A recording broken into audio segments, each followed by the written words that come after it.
There's no greater metaphor right now than what's happening right now in this country than watching Donald Trump take a wrecking ball to the White House. Yes. Putting an addition on, improving the White House, is to take a wrecking ball to the White House. That's what your American news media is peddling. That's what they're pimping. And they're cross-dressing while they're at it, just to make it more fun for them. You know how they are. Little wacky. Whack-a-doodle-doo. Well, a very good and happy Thursday to you, and welcome back to our humble radio broadcast. We continue to be reached at 888-630-9625. 888-630-9625. And I got to tell you, maybe the story that may have made me laugh the most today is the Secret Service. It's the Secret Service again. I got to tell you, Democrats, you give Democrats anything and they just wreck it. Hey, the United States Marine Corps, let's turn it into a cross-dressing, put on a musical show in Africa Corps, because that's what the Democrat Party does when you give them control of the United States Marine Corps. And then there's the United States Secret Service, the Secret Service. The headline of the Daily Caller: Kamala Harris family Secret Service agent reportedly moonlighted as plus-size model. It's plus-size model, not sized, but a plus-size model. That's what they call it, apparently. And they've got Reagan Reese, my friend Reagan Reese, writing the story at the Daily Caller, White House correspondent. She's wonderful. Been on my television show many times on the Newsmax channel. But Reagan Reese writes in the Daily Caller, a female agent formerly on the Secret Service detail for Vice President Kamala Harris's stepdaughter, Ella Emhoff. Remember Ella Emhoff? She was the world's greatest model for about 5 minutes until everybody looked at her. But the news media told us that she was the greatest model. She looks emaciated. She looks like she's, I don't know, maybe trying out for a role in the Schindler's List Part 2, except she's covered with the tattoos and things like that. And there's something weird about her sexually, too, but never mind that. So the female Secret Service agent, formerly on Vice President Kamala Harris' stepdaughter Ella Emhoff's detail, moonlighted as a model. Okay, that's fine. Nothing wrong with that. And never passed her physical fitness test. Never passed her physical fitness test. Well, she's a plus-size model, and then you have the Secret Service physical fitness test, and those two elements may not be compatible. They may not go together like carrots and peas. Reagan Reese continues. Former Secret Service Director Kimberly Cheetle. She was made director, if I remember this correctly, by Dr. Jill Biden, who just wanted to have, the right genitalia on the Secret Service chief. So former Secret Service Director Kimberly Cheetle emphasized diversity, equity, and inclusion. That's DEI in parentheses, during her tenure before she was forced to resign in the aftermath of the assassination attempt on President Donald Trump's life. Real Clear Politics reported.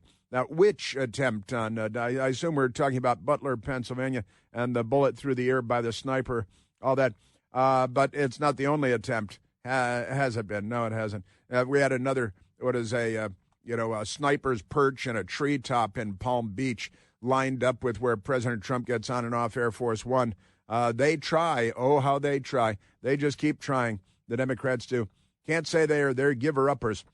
And the Daily Caller continues. Under Cheetle, Kimberly Cheetle, the DEI chieftain at the Secret Service, under Cheetle's leadership, one agent on Emhoff's detail was retained after she failed to pass her physical fitness test multiple times. Multiple times. How many times do you have to fail the physical fitness test, Secret Service? I don't know. Are you a plus-size model? Are you a woman?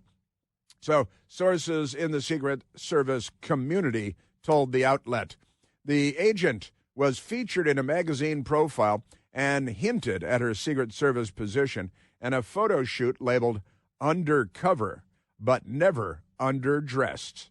Undercover, but never underdressed. I think that could be a movie made in the San Fernando Valley or something.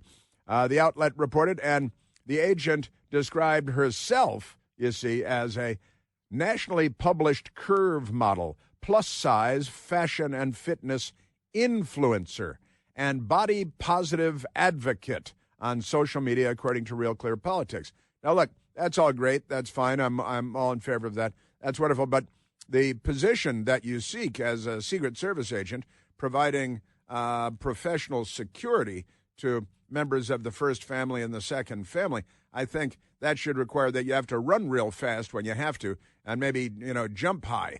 Like, you got to wear the right shoes for that, I think. And this girl was no bargain either. She was fat. Fat, huh?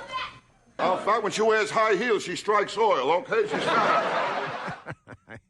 So, Rodney, now, the people that know about this stuff, Philip Wegman writing, standards lapsed at Secret Service during the Biden administration so much that an agent assigned to protect VP Harris's family not only never passed a physical fitness test, but was allowed to moonlight as a plus-sized model, according to Susan Crabtree. Susan Crabtree reportedly, exclusively rather, reporting.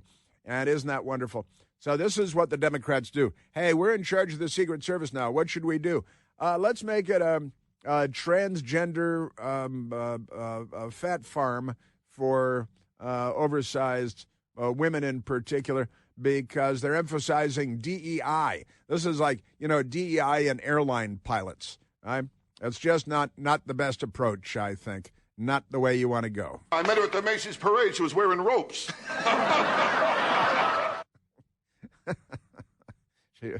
She was wearing ropes. She was wearing ropes. A lot of Democrats do that recreationally. We know that.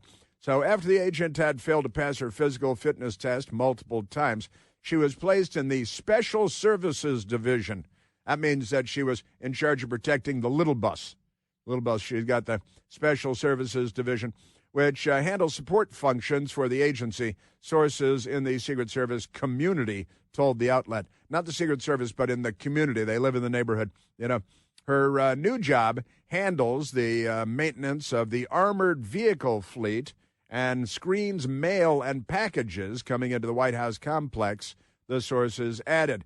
Look, I've got nothing against the nice lady. She wanted to become a Secret Service agent and be a federal law enforcement officer, and that's wonderful.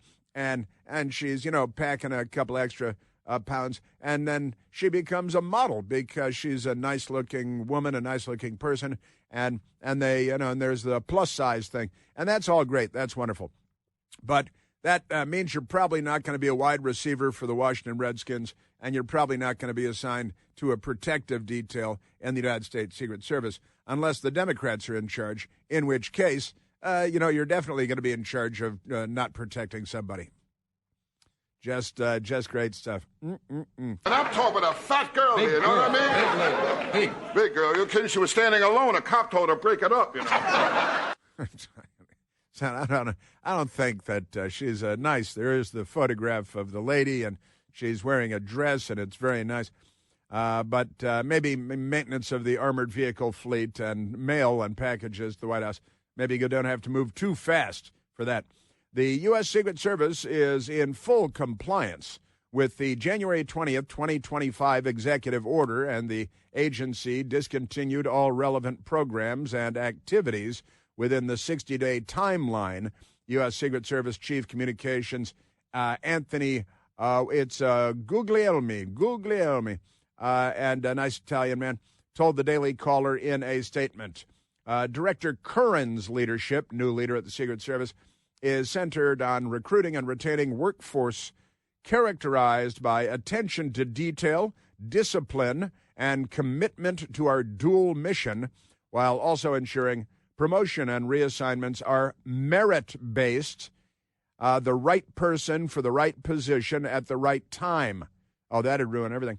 Director Curran has challenged his leadership team to reaffirm a commitment to the highest professional standards to achieve operational excellence, which I think is a good and noble approach for the United States Secret Service, given what their job is and everything. The agency reached 24% women agents and officers by the time Cheadle resigned, the previous director of the Secret Service, several Secret Service sources told Real Clear Politics. So they got 24% female agents because all they cared about was, we need more women here. And remember when President Trump was shot in Butler, Pennsylvania, through the ear by the psychopath, suicide killer, sniper boy, one of many. Did he have any transgender ties? Most of them do. Remarkable stuff. But you remember and again, God bless them. It's what they chose to do, and they put themselves in harm's way. But a couple of women swarming around President Trump after he had been shot.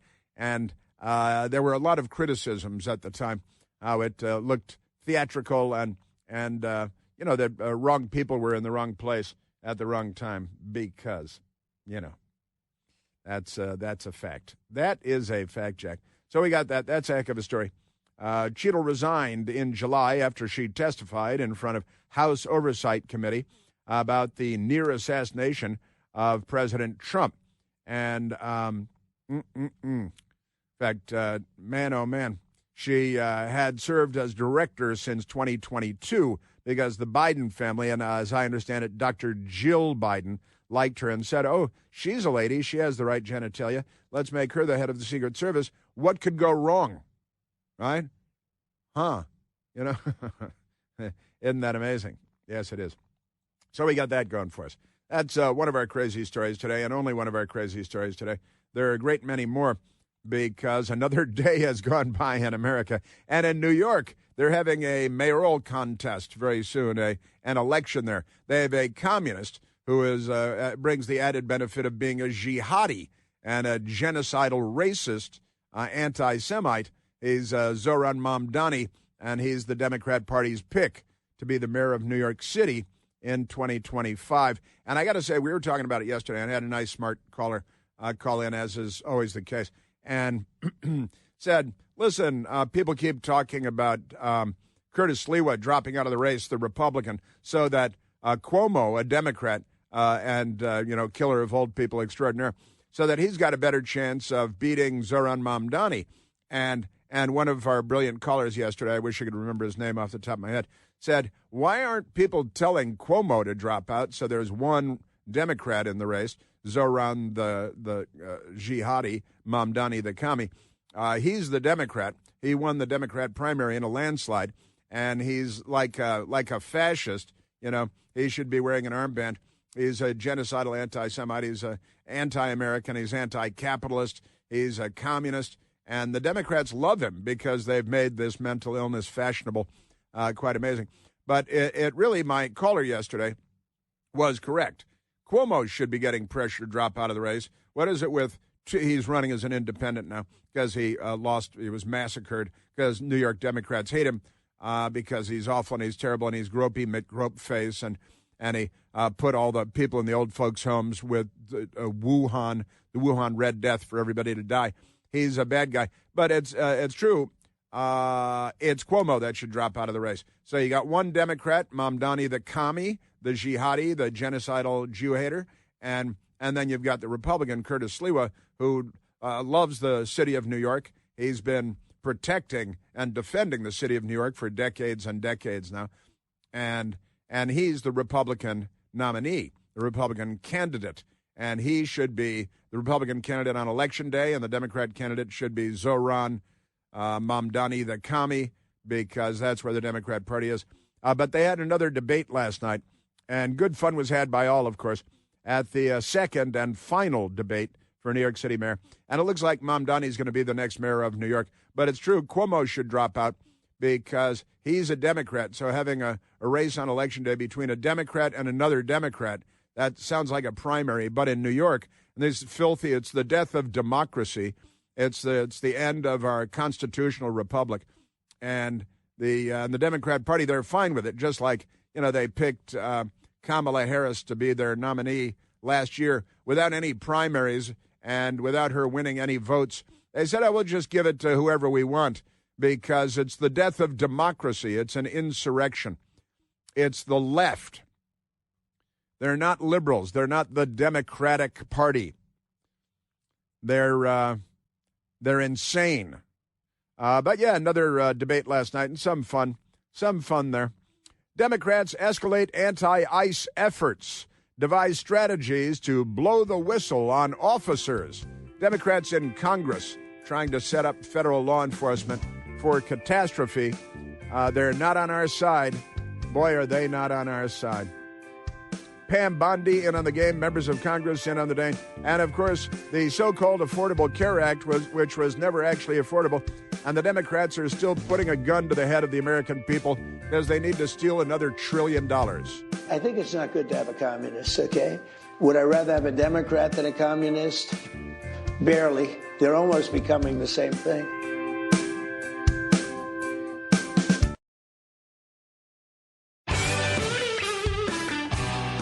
I think the Democratic Party is very unwell. I do what I can to feel sorry for them, but then they always, set something on fire. They're unwell. Minnesota is a Democrat state. Remember, Tim Walz is the man that the Democrats wanted to be vice president of the United States, a heartbeat away, as they wanted to be Kamala Harris living in the White House and serving in the Oval Office. She wouldn't be putting a ballroom onto the White House. They just have the same stupid East Room for their, they can do dinner for 65 there, I think, 65. President of the United States. Well, I can't take any more than that because, the house is kind of old and it was, the rooms aren't that big. So I'm going to build a big ballroom and we're going to pay for it with private money, no taxpayer dollars to build the ballroom. And the Democrats are furious. They want to self-immolate. Even if they don't want to, they should. Let me just say that I don't want to recommend anything that other people do, but just a suggestion. Hey, and good news for the Democrats that enjoy self-immolation. Gas prices are way down. So that's another, President Trump helping with self-immolations. The gas price on average less than $3 a gallon across the United States of America. That's pretty darn good. Not in Washington, D.C., because there are too many Democrats here and they gotta shake everybody down. All power comes from the barrel of a gun, just like Chairman Mao taught them. But we've got that covered. There's a story out of Tim Walz's Minnesota, the Democrat Party's Minnesota. And it's kind of funny. I heard about this story, and I went to search for it. And I searched the words Minnesota Supreme Court, because the Minnesota Supreme Court came up with a big verdict yesterday. It was really big. But every headline that pops up is Minnesota Supreme Court sides with House DFL, that Farm Labor Communist Party. And Supreme Court members, every headline is Supreme Court rules in favor of Democrats. Well, I'll explain coming up.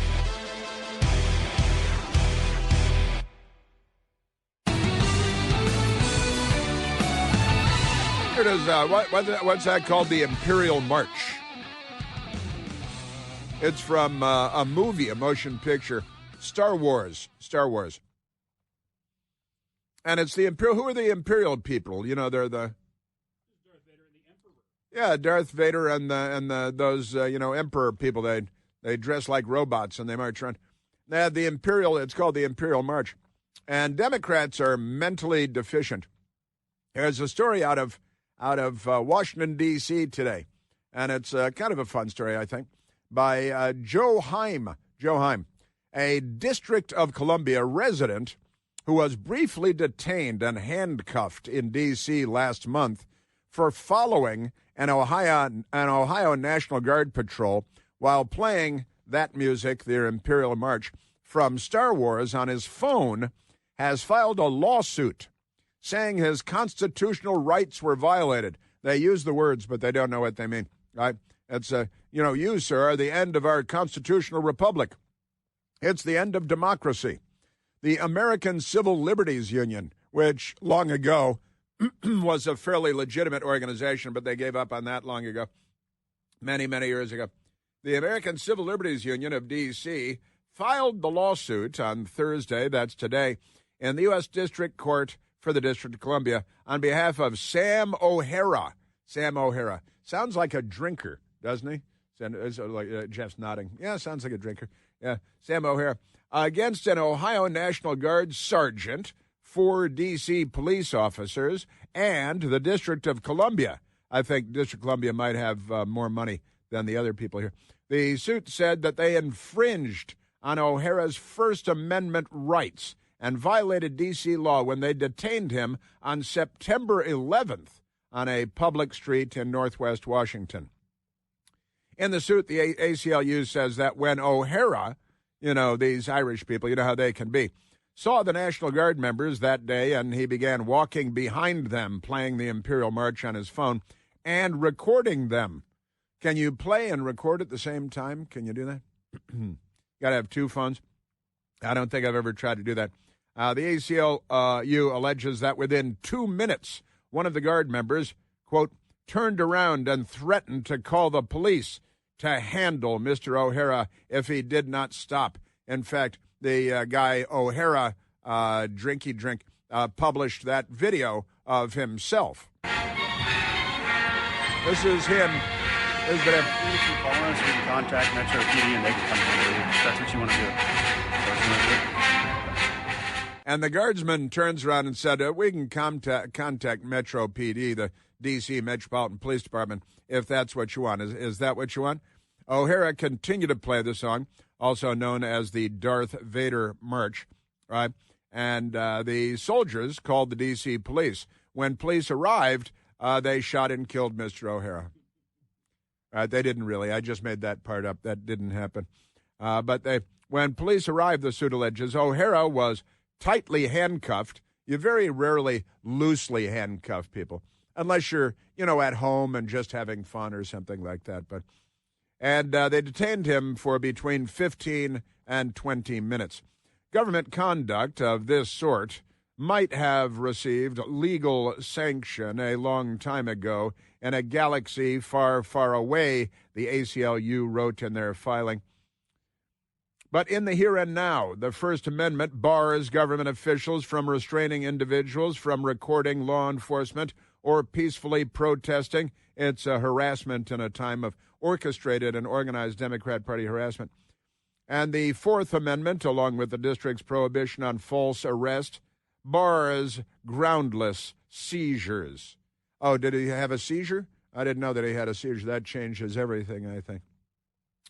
On August 11th, President Donald Trump declared a crime emergency and ordered the takeover of law enforcement in D.C. and the deployment of National Guard troops to patrol D.C. streets. A great many fewer people have been murdered in Washington as a result of that. A great many fewer people have been carjacked at gunpoint as a result of that. When I see the guardsmen walking the street, regular Americans, I'm often in my car and I roll down my window and I shout thank you and I wave at them. I just say thank you and I wave. When I see them walking on the street, I say thank you. I've stopped and talked to some.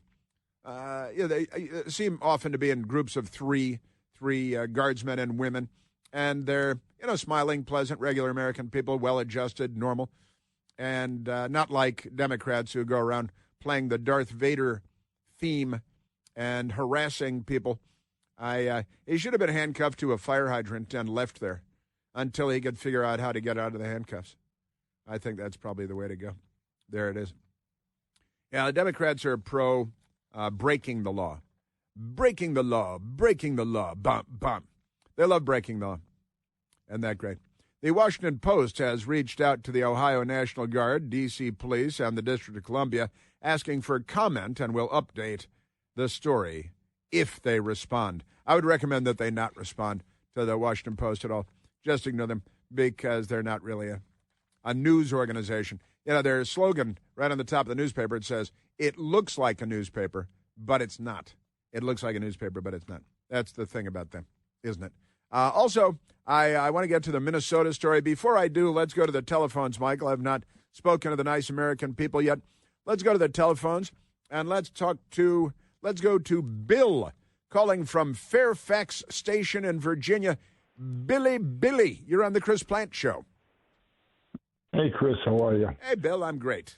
I just had to laugh when I heard your brilliant caller, was it Monday or Tuesday, call erectile dysfunction. Yes, that was great. Yes. But it wasn't the first time I heard that, believe it or not. About 25 years or so ago, when my son was about 5 years old, he was sitting around here watching TV or something, and he looks up at me and says, in a really serious face, and he goes, "Dad, what's erectile dysfunction?" There were TV commercials on. There are TV commercials, so he had. It's a perfectly good and fair question because he wants to learn as these terms are thrown at him as a little kid. He wants to know what they are because he doesn't want anything to get by him. Nope. But hadn't heard it since until was it Monday or Tuesday with your caller. I just sat there laughing. Yeah, that's very funny. Brought back all these memories. And how long ago? You said it was your 4-year-old son. Is that correct? 4 or 5, something like that, maybe 6. 25 years ago. 25 years ago. So now he's an adult, and he knows a lot now that he didn't know when he was 4 or 5 years old. Well, at least I hope so. Yeah, we can hope. Yeah, and have you called him to say that now Chuck Schumer is? Of course, he probably doesn't remember the moment the same way that you remember it, but it's a fun idea. I think I'd call him and just reintroduce the erectile dysfunction terminology to the discussion. Well, I had, and he didn't remember. That's too bad. He remembers figuring it out eventually. He told me. But anyway, reptile dysfunction. That is great stuff. That is wonderful. And Jeff, you spoke to Jeff Wolf when you called in today, and you told Jeff that we have sailed the 7 seas together. Yes, we have. I was on the Alaskan cruise, the Iberian, the British Isles 2 years ago. I didn't go on Iceland because I'd already planned an Icelandic trip in February to see the Northern Lights last January. No kidding. Which we did. So 3 nights in a row. They were wonderful. And I'm signed up for the Adriatic cruise. We had a chat. You might remember. We talked about Tom Lehrer songs back and forth. And also, I mentioned that and talking with Tom Lehrer and Kinky Freeman, I also mentioned that I'm part Irish and Basque. Yes, Irish, yes. A little bit of that. And I do. I remember it well. Tell you about National Brotherhood Week, the Tom Lehrer song. Right. And then you brought Kinky Friedman into it, and I do very much remember that, and Kinky Friedman songs. And I think we even played a Kinky Friedman song when I came back from that. Heavily bleeped. Yeah, that's it. Michael remembers it too. Yeah. That is great. Well, that is wonderful. I look forward to seeing you in Trieste. Yeah, that should be a good trip. I've never been to that part of Europe. Excellent. Well, that's why we're here, man. Looking forward to it. All right.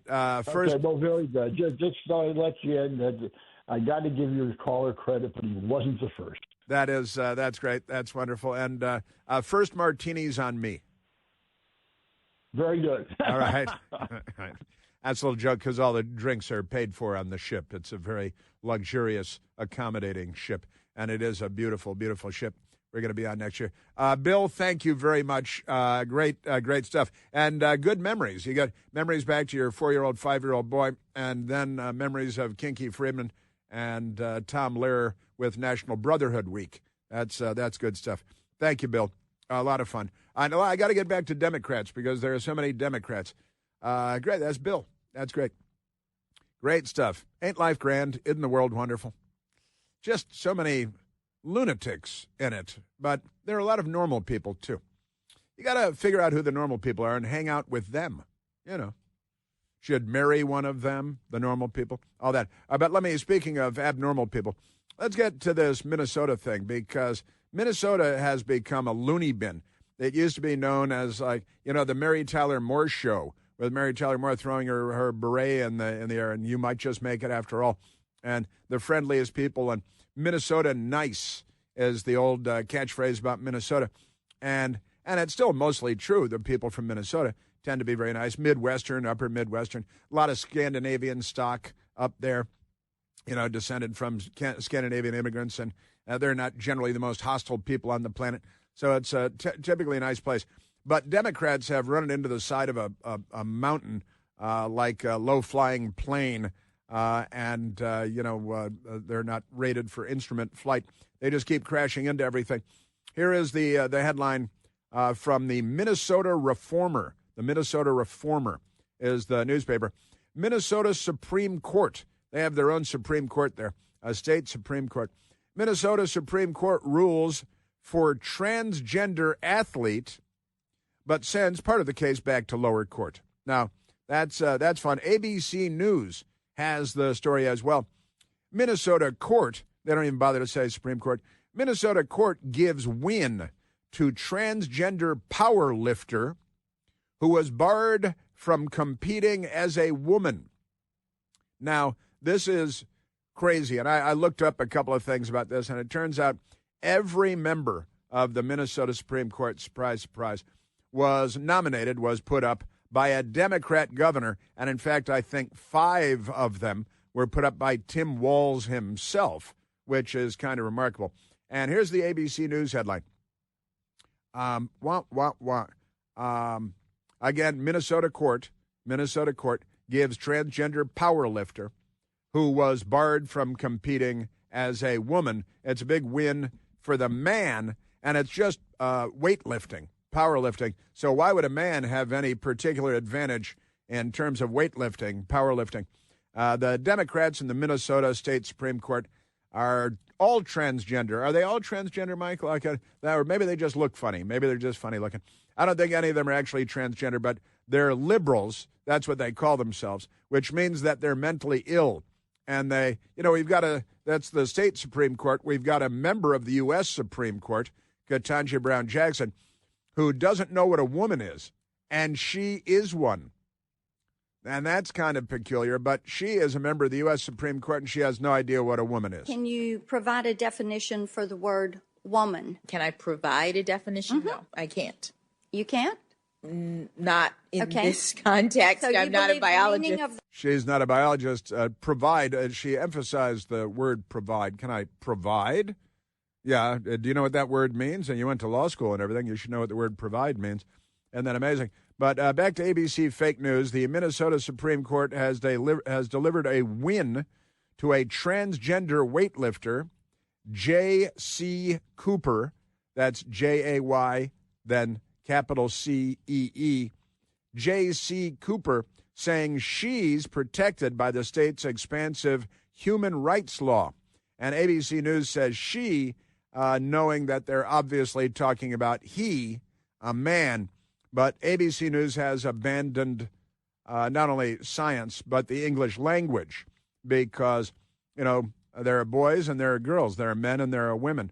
There are genetics that prove this thanks to the patriarchy, which they hold in such contempt.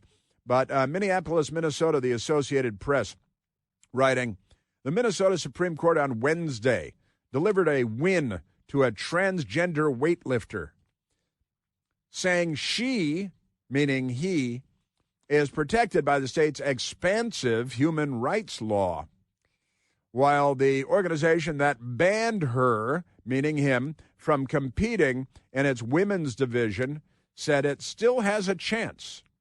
The High Court, the state Supreme Court in Minnesota, every one of them appointed by a Democrat, by a dim-witted liberal Democrat, and the decision was unanimous in the Democrat Supreme Court that men can be women if they just say that they're women. And if it's weightlifting or boxing or whatever it is, the Democrats just say, whatever, there are no men, no women, just Democrats. The High Court found that USA Powerlifting's policy that bars J.C. Cooper from competing in its women's division is, quote, facially discriminatory, end quote, under the Minnesota Human Rights Act. That law protects transgender individuals against discrimination based on sexual orientation. It's not sexual orientation. It's not discrimination. It's biology. It's science. You guys are cheaters and thieves, and you are setting fire, as you do to so many things, to science and biology and to genetics. These people are like troglodytes, slithering out of cracks in the earth to do their evil deeds, and then hopefully slither back into the cracks in the earth. You're on fire, stupid!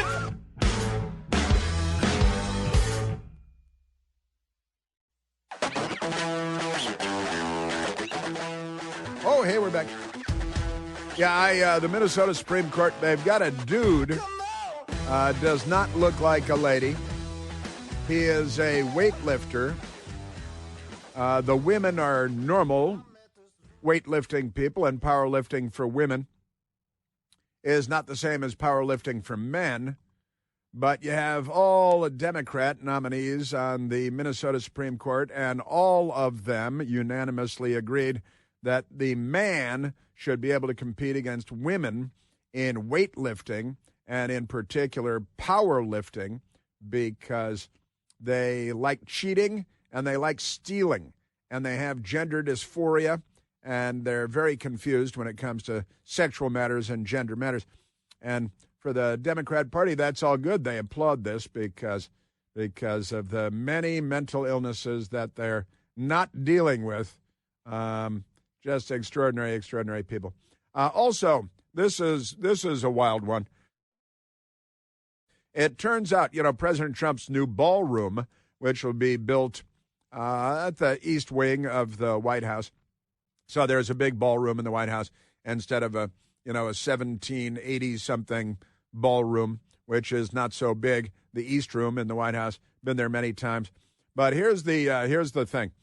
President Trump offered to Barack Obama, when Barack Obama was living in the White House, he called Barack Obama, and he said, listen, I'd like to build a ballroom onto the White House, adjacent to the White House, and I will pay for it with my own money out of my pocket, which President Trump is doing now, plus contributions, donations made by other, guys that have a lot of money to give to things like this. And the president is paying us now $230 million or something like that. But I went and found a story from 2016, ABC Fake News again, February 1st, 2016. White House laughs off Trump's proposal to build a $100 million ballroom. This is 2016. It's 9 years ago now. In fact, it's almost 10 years ago. In 3 months, it'll be 10 years ago. And the White House laughed it off. President Trump offered to build a ballroom, and with no taxpayer expense at all. And Obama blew him off. Big mistake.